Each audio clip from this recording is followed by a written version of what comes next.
Welcome back in, everybody, to Pro Football Plus. I am Ben Parker. We are so privileged to have all of you with us once again every week as this NFL season rolls along. Austin is with us again tonight. Shane is with us again tonight. Thank you both for being here. We always appreciate the panel members that are with us and express their expert opinions and even sometimes our failures, unfortunately. So we have a loaded show tonight, folks. We have so much to get to. We've got struggle bus. We've got the Dallas Cowboys to get to. We've got lead story. Man, let's just jump right into it. Shane, you're about to lead off. Give us your lead story, man. I think it's the underwhelming offenses again. Austin brought this up in the beginning, talking about just scoring and passing touchdowns being down. But when you look at these games, it's not pretty offensively. Minus, Austin's Minnesota Vikings are putting some scores on the board, but even Detroit, who we thought would have a powerful offense, I mean, they get the victory, but Goff had to go 18 for 18 to be able to get those numbers. Just offense as a total, I think, is a little bit behind. And the NFL has really been a parity league this year, I think, more than it has been in the past. Yeah, and listen, the last two seasons were more parity than what we've usually seen over the past, say, 20 years. But this year, excuse me, so far, man, you're dead on it. But the offense continues to go down, man. We're seeing field goals. The field goals are holding up. I think they're going to be here with us all year, too, man. And we even start to see some missed field goals and extra points, too, mixed in there over this past weekend. So, yeah, scoring down and parity up. Austin, your lead story, man. Yeah, so my lead story is divisional football is fun. And so I just wanted to talk about, there was a lot of divisional matchups last week. We had the Giants versus the Cowboys. That was a 5-point game. We had the Saints versus the Falcons. That was a 2-point game. We had the Packers versus the Vikings. That was a 2-point game. We had the Jaguars versus the Texans. That was a 4-point game. And then there was the Chiefs versus the Chargers, which was a 7-point game, but it felt much closer than that through the entirety of it. And the Chiefs, should theoretically be beating the Chargers by much more than they just did. So divisional football is fun. It doesn't really matter how good or bad a team's looking when they are going up against a divisional opponent. Everything's out the window, and these teams will fight tooth and nail to upset their opponent if it's in a division game. They will. And to me, that's one of the biggest differences. I talk about this all the time between NFL and college. College, you don't rarely see the same team twice in a season. That's extremely rare. It does happen, but it's unusual. And then sometimes you don't see the same team back to back. But here, a lot of these teams play each other twice every year.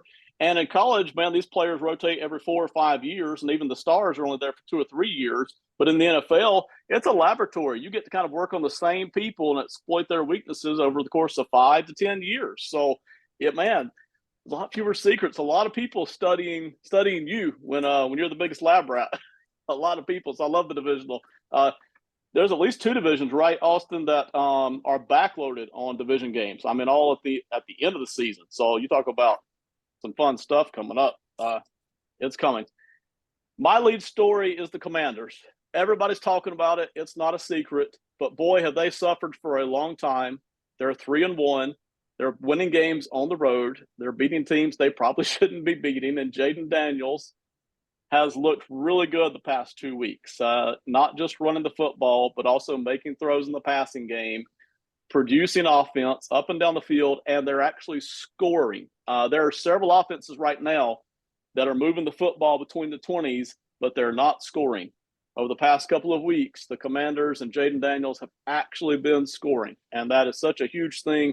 So hats off to them. I love it for the fan base, love it. But one thing for the Commanders, get a logo, man. Get a freaking logo. Get rid of that lousy, lame Commanders name and get a freaking logo, because, I mean, the W just ain't cutting it, man. All right? Get rid of that. Come on. It's been long enough. But hats off to the Commanders. That is my lead story. Let's move on to Spotlight.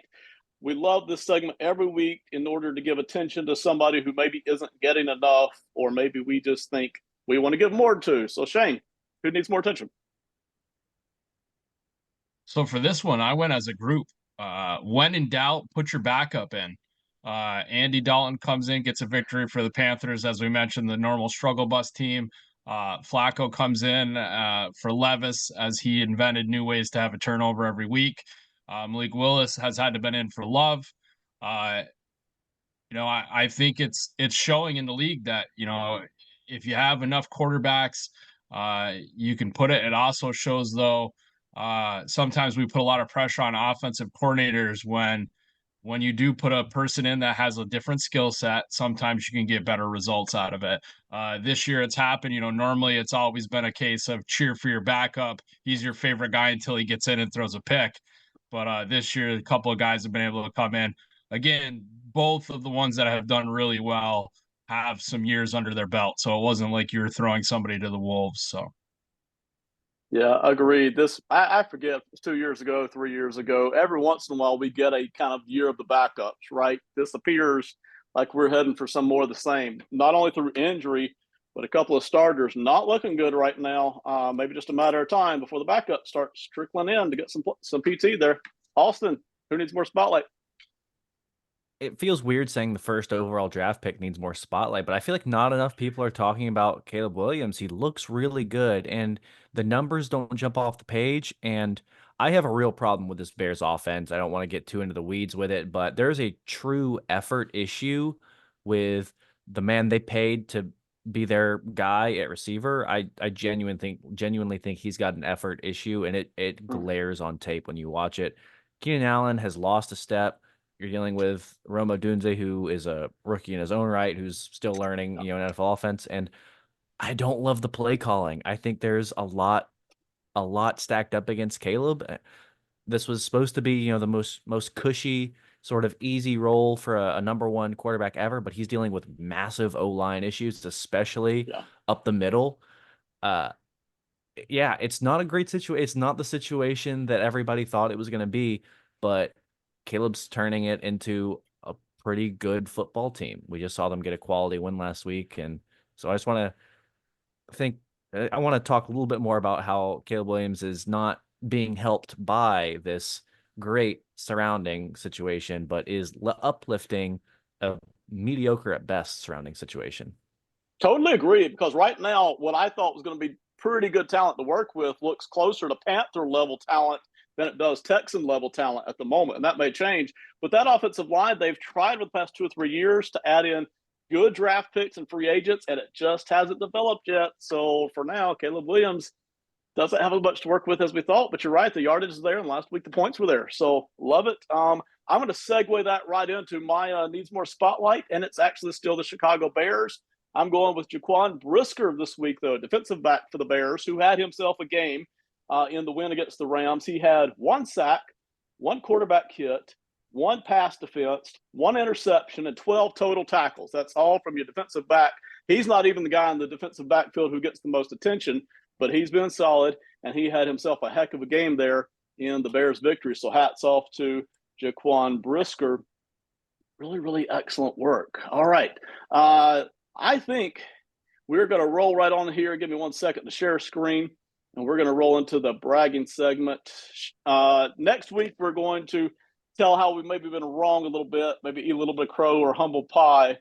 But this week, we're going to talk about what we got right, and we're going to brag about something.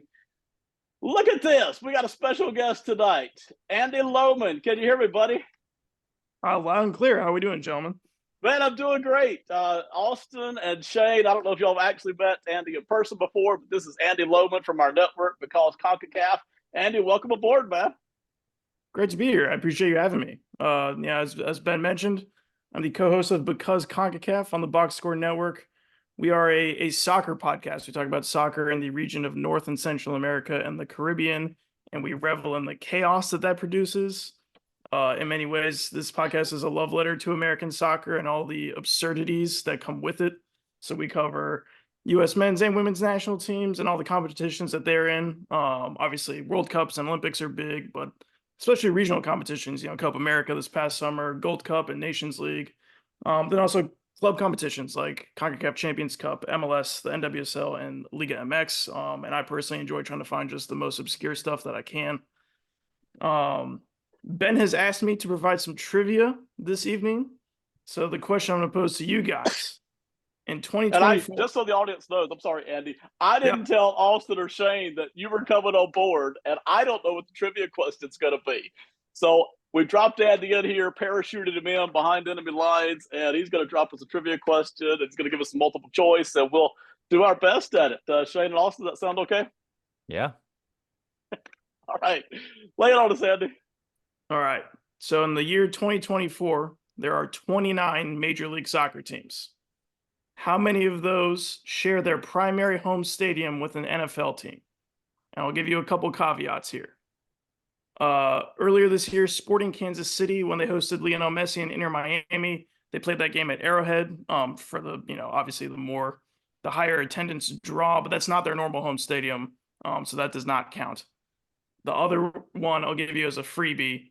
The Chicago Fire split their time between a soccer-specific stadium in the suburbs and Soldier Field, but Soldier Field is kind of their primary, so we will count them for this. So I'll give you some multiple choice. Again, how many MLS clubs share a primary home stadium with an NFL team?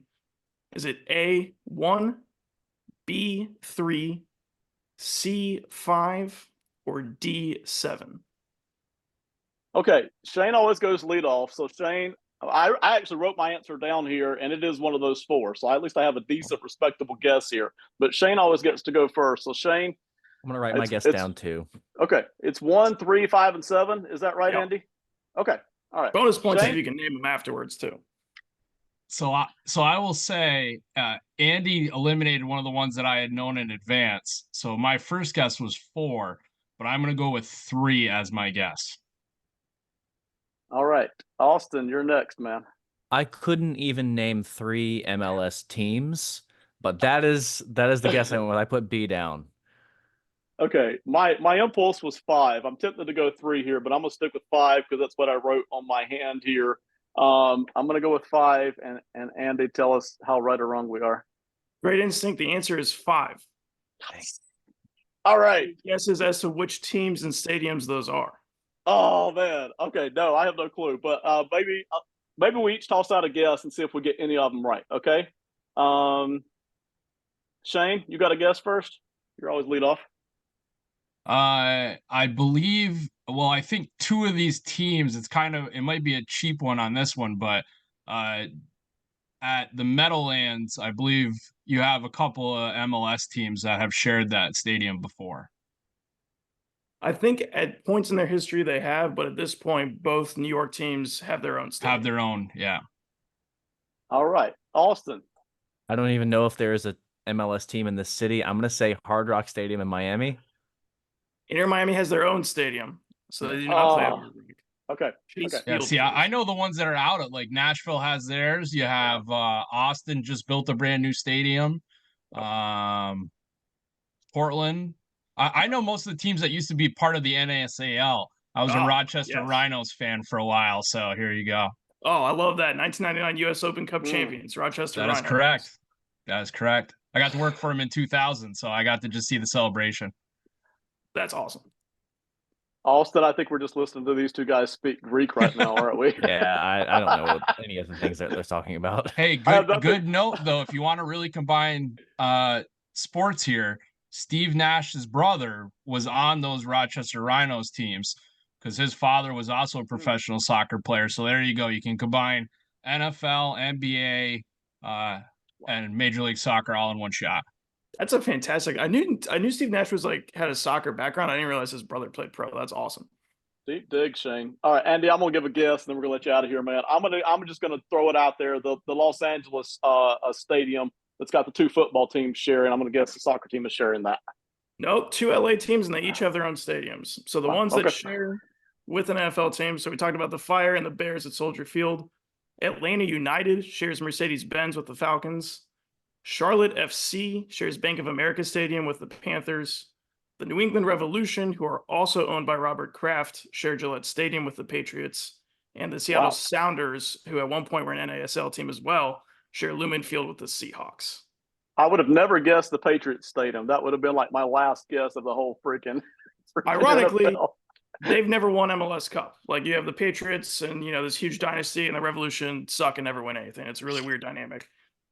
Before I leave you, I will give you 2 more Yeah, man. Extra level nuggets. So one of those New York area teams, New York City FC, they share Yankees Stadium with the Wow. Yankees. Really? And occasionally, when Yankee Stadium is booked, they'll play at Citi Field, where the Mets play.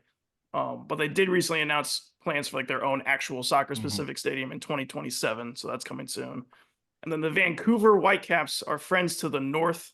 They share BC Place with the BC Lions of the Canadian Football League. So we're Really? international as well.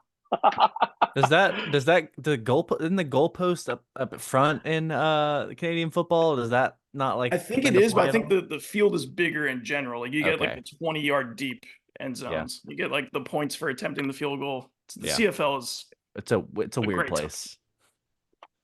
Weird place. All right, that's Andy Lohman. Andy, we know your show name because CONCACAF. You're covering a wide net. No other sport does this like soccer does. Huge wide net. Tell everybody not only who your partner in crime is on the show, but again where they can find you. Yeah, my best friend Don Palumbo is my co-host. You can find us Apple, Spotify, anywhere you get your podcasts, potato with headphones in it. You can follow us on Twitter. I refuse to call it X at because CONCACAF. At some point, we'll probably make an Instagram or a TikTok, but we're not quite there yet. If you really want to send us, we love listener questions. We got a couple good ones last episode. You can email us at becauseconcacafpod@gmail.com. Andy Lohman, everybody. Thank you, Andy. Appreciate you having me, Don't be a boys. stranger. Have a great one. All right. Thank y'all for working through that. That was a surprise bit that we dropped on everybody. So thank you for working on that. All right. Cool. Time to brag a little bit. Do a little screen sharing. Shane, you're up first, man. What do you want to brag about tonight? Okay, so I think we'll put this this is a podcast brag. And it ties into what Austin talked about, the Bears not helping their quarterback. In the beginning, actually, even last year, we talked about the Cincinnati Bengals not protecting their golden goose. Proves yet again that they haven't got any offensive line help. And as Austin said, even the best quarterback, when you have zero protection, you're never going to be able to pull the trigger on the offense. You look at the teams that have, Goff is not a top quarterback in my mind, but he has an excellent offensive line and a decent run game that keeps him protected. And you see those problems, and it happens time and time again when you don't get an offensive line built for your quarterback, and then you try to just add wide receivers. There's nothing that's going to be faster than the defensive lineman getting to them. So, like I said, I think the whole podcast has been right on this one that you need to protect the quarterback at the number one position. Totally agree, 100%. I've been preaching it for a couple of years to Cincinnati. They haven't totally ignored it, but again, they haven't fixed it either. So that's a problem. All right, Austin, what you got to brag on tonight, man? I hate to do this to a guy who got hurt this past week, but he's going to be all right. It's not like a super major injury, and that's Anthony Richardson. I was a D1 Anthony Richardson hater, and it's not just because he went to the University of Florida. He's not ready to play NFL caliber football on a consistent basis. He has all the talent in the world, but talent is just not enough on Sundays versus the best football players in the world. He's started off the season with a 60.2 passer rating, 3 touchdowns to 6 interceptions. It's not a good. He's just not ready. I think he could potentially get there still, take a Josh Allen-esque leap at some point, but it's not going to happen this year. Maybe next year, Colts fans. See, I'm in the same boat. I was preaching to everybody come draft time. It's like, hey, Richardson's ceiling is higher maybe than anybody's, but he's got a long road to go before he's actually a mature product here on an NFL field. He didn't make me look too good during last season, those 4 games he played, and the first game this year, but the last 3 weeks have not been good, and you're seeing that, hey, it just takes time. And, maybe he gets there, maybe he doesn't, but it's still a work in progress for him. I'm going to brag on another team here, Buffalo Bills. There were a lot of people who were saying that the Bills might miss the playoffs this year, and maybe they still will. Okay, it's season's early. We're 1 month in, but my take was that the Bills probably just weren't going anywhere. I didn't think they were Super Bowl ready this year, but I thought, hey, they should still win this division or just be right there at the top of this division. So here they are. 3-1. I don't think they're as good as that 3-0 start. And I know they're not as bad as that beating they took at the hand of the Ravens this week. They're somewhere in between. Good team leading the division. I think they win it, but I think it's nip tuck all the way right now with them and the Jets. And the Jets aren't looking overly hot at this point either. So I'll brag a little bit about that with the Bills. Next week, we'll tell you where we were wrong at. We're not wrong a lot, but every once in a while it does happen. So we'll eat a little crow next week. Here comes that old struggle bus again. We got all kinds of people out here that really struggling, having a tough time. I've added in Sean McVay here of the Rams. Okay, it's not McVay's fault. He's coaching his butt off, and this you could even say it's one of the best coaching stretches he's ever had. I mean, he's literally just throwing everything but the kitchen sink here on offense and defense. But the injuries are killing the Rams. I mean, their wide receivers are down. Their offensive line is down.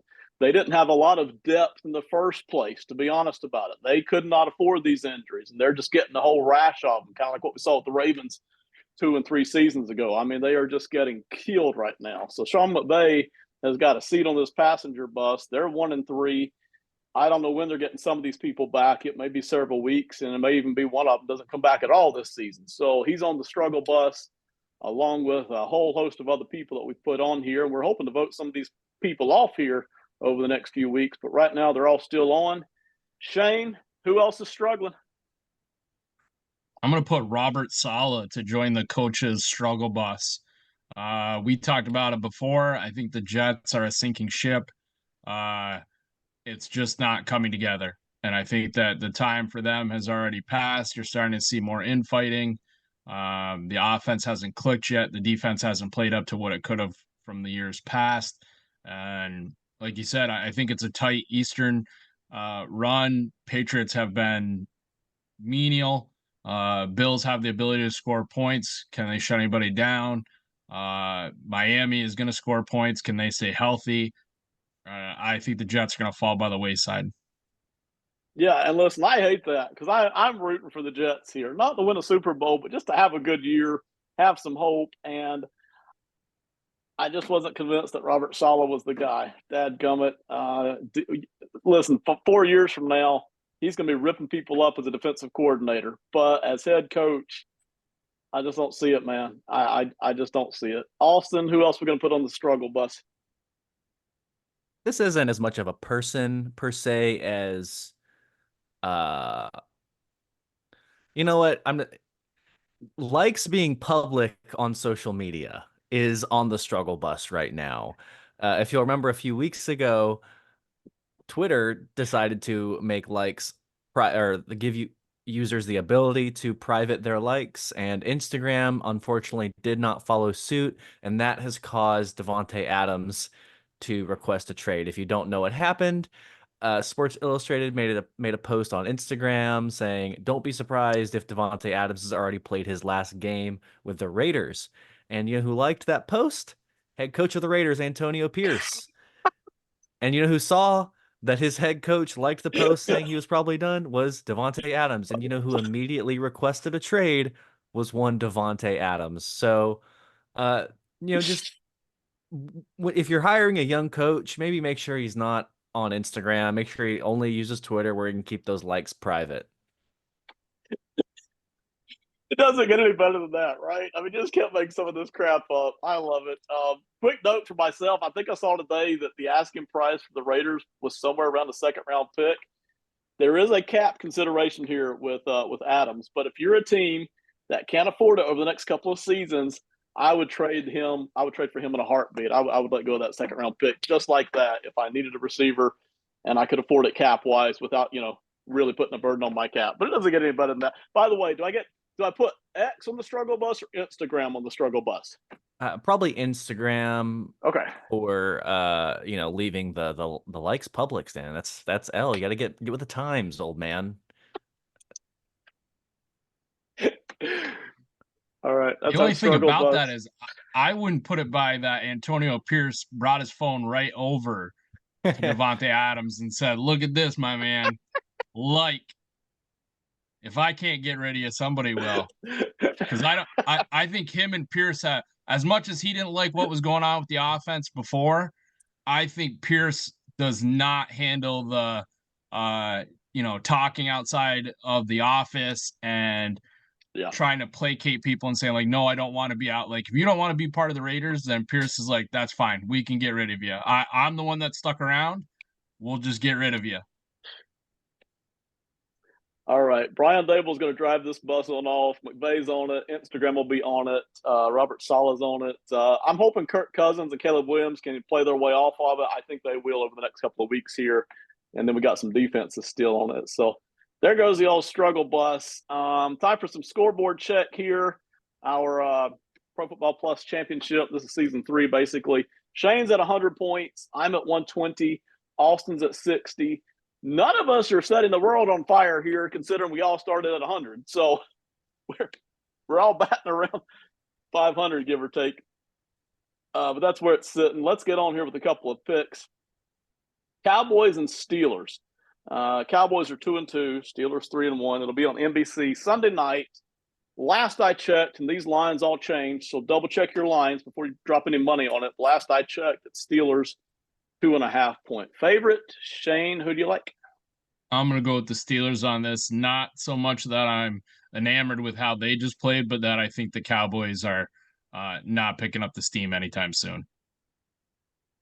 Fair enough. Austin, what's your feelings on this game?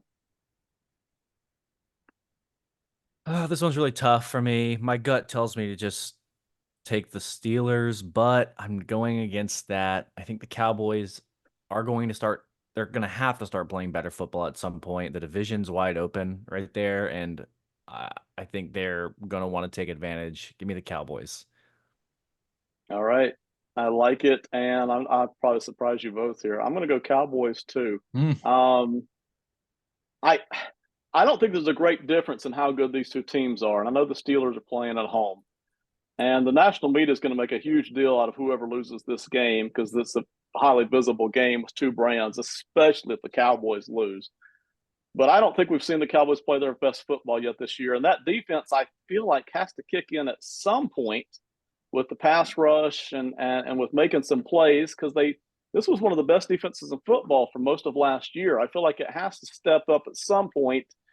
Why not against Justin Fields, who I like, by the way. I think he's playing pretty well, but I'm not convinced that the Steelers are quite as good as what 3-1 has shown us so far either. So give me the Cowboys in what I think is going to be a really tight game. I really feel like this should be a tight, fun game here. We'll find out our next pick of the week, the Bills. This is my funnest game of the week here. You'll hear that again on Saturday night on our YouTube show. This is officially my most funnest game of the week. The Bills, at the hands of a beating from the Ravens, are now 3-1, going to play the Texans. That'll be, I think, the 1 o'clock slot on CBS. The Texans are also 3-1. Last I checked, Texans were a favorite, but only by 1. Shane, your feeling on it, man? I'm going with the chalk. I think the Texans come away with this. I think the Bills have been a little bit too much Jekyll and Hyde. And I also don't really trust their defense. What they've lost before, the continued injury problems. I think the Texans are just a more well-rounded team. And unless Josh Allen plays out of his mind, which he is frequent to do, I think the Bills lose this one. I like it. Austin. I'm currently seeing the Bills -1 on all my lines. So, I mean, maybe that's just telling me to take the Bills if they're being given one here. You know what? I honestly probably would have leaned Texans -1, but yeah, give me the Bills if they're given a point. Why not? All right, and I'm going to wrap it up here with Houston. We haven't seen Houston's best play, not by far. Listen, that first week against the Colts was a fun game, right? And they've been playing the past 2 weeks without Joe Mixon. And C.J. Stroud hasn't yet truly unlocked what he was last year. And maybe it's a little bit of a sophomore slump, or maybe defenses are just figuring out a little bit more about how to play him and his strengths and weaknesses. I don't know, but I like the Texans here at home. Again, in a tight one. I don't expect Houston to run Buffalo out of the building. I think this line is just fine at -1 in either direction. Bills may put up some points here because, again, that Texans defense hasn't exactly been shut down like we kind of expected it to. Fun game here, but give me the Texans to win this thing. I'm totally happy with that. All right, let's do our final 60. Shane. So my final 60 goes to something Ben and I talked about a few weeks back, before the show even went on air, and that is the military academies football. Army and Navy are dominating offensively with the flex bone. It's always been a passion offense of mine. And the two quarterbacks are just having outstanding years. This is also one of the first time that both Army and Navy have been in the same conference.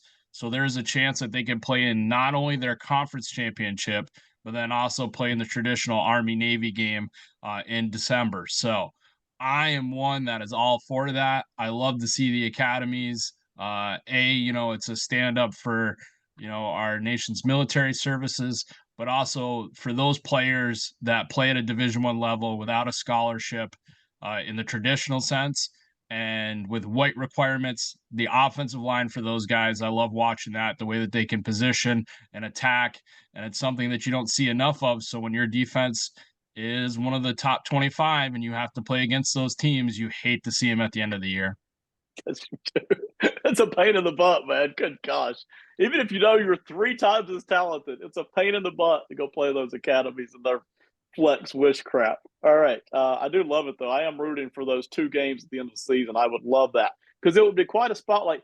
It's almost amazing in a way that these service academies have still kind of survived college football. I mean, over the decades, man, it wasn't that big a deal back in the 40s, but as football has just grown and grown and grown, and the recruiting game has gotten nastier and the money game is huge now for these service academies, it's a testament to the coaching, the technique, of the efficiency of the technique that they do there, and then the work ethic of these guys. I mean, it's fantastic. So I love it. I'm rooting for that, and hope they get the spotlight of 2 games this year and not just the one. Austin, your final 60, man. My final 60 goes to playoff baseball. It's here as of today. As we're recording this, playoff baseball has started. I'm getting ready to go watch the Braves game. Playoff baseball is, in my opinion, the single best postseason. It is so fun. The games are so entertaining. And I love watching baseball. And my friends and I love to get in a group call and just chill and watch the game together and talk about it and all that stuff. And just a little fun tidbit. Tonight's Braves pitcher, his name is AJ Smith Shawver. So his initials are ASS. So I'm getting ready to go watch some ass with the boys. We'd gone the whole show without you left fielding us at all. I mean, nothing. No curveballs, no nothing. And you say my Instagram likes post wasn't left field enough for you?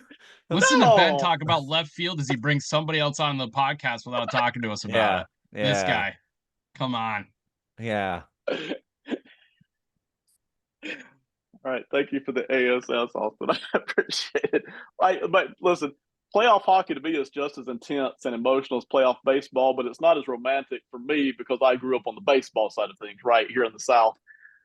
I love playoff baseball, man. I mean, just every pitch, you can feel it. You can just feel the electricity hinging on almost every pitch. You can almost feel the fans just kind of sitting on the edge of their seats. And then the air changing, the weather changing, the shadows. I mean, all of it. It's fantastic. I've got 2 final 60s. One of them is Raiders Broncos. I could have included this on Needs More Spotlight. Both teams are 2-2 this week, and they're playing each other, and somebody is going to be 3-2. I didn't see that from either of these teams, really. I could have seen the Raiders a lot more likely than the Broncos. The Broncos especially have surprised me, but somebody's going to be 3-2 here in a stacked AFC. And if you're 3-2, who knows, man? You got a fighting chance. So keep it up. Hats off to the Broncos and the Raiders. And then my final 60 here, you can see it on the screen. This is some of the network people we're affiliated with. We got a couple more too, but Tricky Takes, that is Austin's podcast. They just came out with a new episode today talking about baseball, so go check it out. Most of these are available on Apple and Spotify. Simon and Friends podcast, they come out with a different thing every week. Odds on Favorite, that's me and Robertson. Peyton and Parker, 2 Peas on a Pod.